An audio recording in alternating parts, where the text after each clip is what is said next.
1. Xin mời. Xin Việt Nam chúc mừng triển lãm Hồ Chí Minh.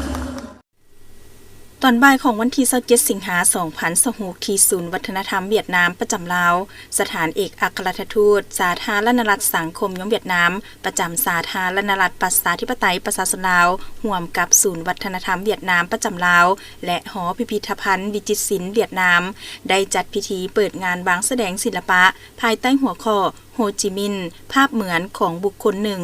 ขึ้นอย่างเป็นทางการเนื่องในโอกาสเฉลิมฉลองครบรอบ81 ปีวันปฏิวัติเดือนสิงหา19สิงหา1945หา19สิงหา2026และวันสถาปนาสาธารณรัฐสังคมยมเวียดนาม20กันยา1945หา20กันยา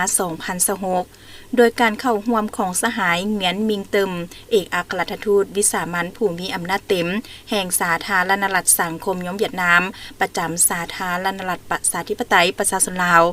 มีสหายปริญญาเอกคำพันธ์เผยยวงศ์กรรมการกรมการเมืองศูนย์กลางภาคหัวหน้าคณะโฆษณาอบรมศูนย์กลางภาคสหายนางสวนสวรรค์วิญญาเกตกรรมการศูนย์กลางภาครัฐมนตรีกระทรวงวัฒนธรรมและการท่องเที่ยวต่างหน้าคณะนำกระทรวงป้องกันประเทศนำโดยสหายพลตรีวันทองบุตรวงศ์กรรมการคณะภาคกระทรวงป้องกันประเทศห้องหัวหน้ากลุ่มใหญ่เสนาธิการกองทัพประชาชนลาวพร้อมด้วยคณะมีผู้ต่างหน้าจากกระทรวงกรมกองแขนงการสมาคมเวียดนามอยู่ลาวพร้อมด้วยแขกสื่อมวลชนและพี่น้องชาวเวียดนามอยู่ลาวเข้าร่วมสหายเหมียนแองมิงผู้อำนวยการหอพิพิธภัณฑ์วิจิตรศิลป์เวียดนามได้กล่าวว่าความหมายและคุณค่าทางศิลปะของงานวางแสดงโฮจิมินห์ภาพเหมือนของบุคคลหนึ่งครั้งนี้ได้นำเอาภาพแต้มจำนวน50ภาพซึ่งแม่นผลงานประดิษฐ์สร้างของจิตรกรชาวเวียดนามดาวจอกลี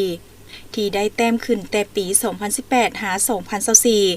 รูปแต้มแต่ละภาพแม่นเรื่องราวที่ฟื้นคืนชีวิตเส้นทางการเคลื่อนไหวปฏิวัติของประธานโฮจิมินห์ตั้งแต่มือทำอิฐที่เพิ่นออกเดินทางเพื่อไปซอกหาหนทางกู้ชาติจนถึงบรรดาหลักหมายประวัติศาสตร์ที่สำคัญของการปฏิบัติ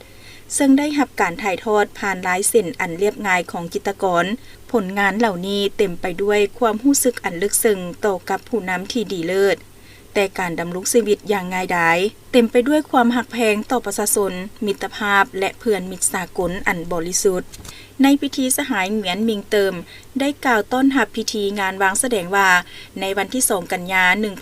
1945ที่สนามหลวงบาดิงแห่งประวัติศาสตร์ประธานโฮจิมินห์ผู้นำที่ยิ่งใหญ่ของชาติเวียดนามได้อ่านบทแถลงประกาศเอกราชซึ่งเป็นการประกาศการกำเนิดเกิดขึ้นของรัฐสาธารณรัฐประชาธิปไตยเวียดนามปัจจุบันแม่นประเทศสาธารณรัฐสังคมยมเวียดนาม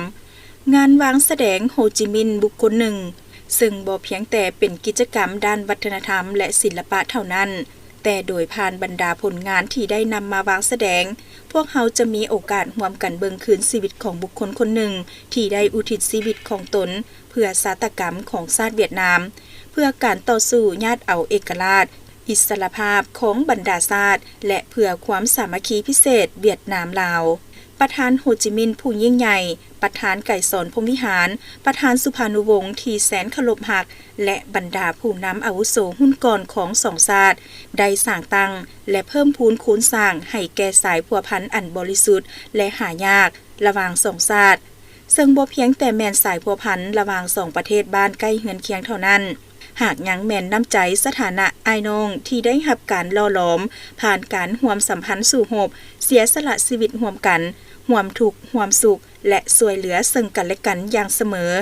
ในปัจจุบันนี้2ภาค2รัฐและประชาชน2ประเทศกำลังสืบต่อปกปักรักษาเสริมขยายมูลมรดกอันล้ำค่าดังกล่าวภายใต้ขอบเขตสายพัวพันมิตรภาพที่ยิ่งใหญ่ความสามัคคีพิเศษการร่วมมือรอบด้านหุ้นส่วนยุทธศาสตร์เวียดนามลาวงานวางแสดงครั้งนี้จึงเป็นขวต่อหนึ่งที่สำคัญให้คนหุ้นหนุ่มของ2ประเทศได้รับรู้เข้าใจและเห็นคุณค่าของสันติภาพพร้อมทางเพิ่มพูนคูณสร้างสายพัวพันมิตรภาพอันเป็นมูลเสื้อของสองชาติให้มั่นคงทะนงแกนยิ่งขึ้นไป